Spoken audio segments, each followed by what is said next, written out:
कि एक अगुआ घूरल गे मैया दूजे अगुआ घूरल गे तीसरे में आई लइको हरोनवा गे मैया तभेल ना हमारो बियाहवा गे मैया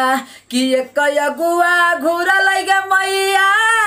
दूजे पहुँचल गे तीसरे में आई लइको हरोनवा गे मैया से तीसरे में आई लइको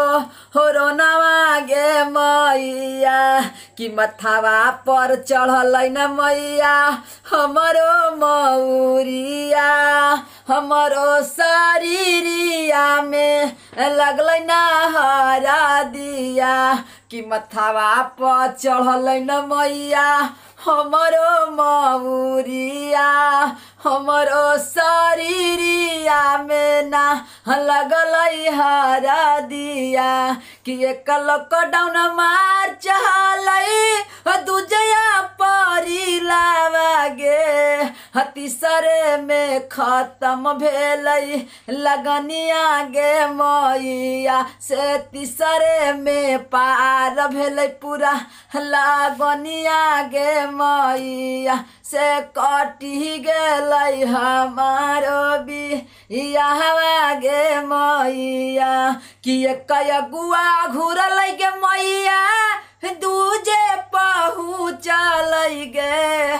तीसरे में कटल बियाहवा गे मैया से तीसरे में पहुँचल को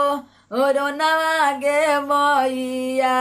कि सुगना के लिखल गाना गबियों पर कासवा गे सुगना के लिखल गीतिया गबियों पर कासवा गे तब भेल ना बिकसवा के बियाहवा गे मैया तीसरे में आई लइको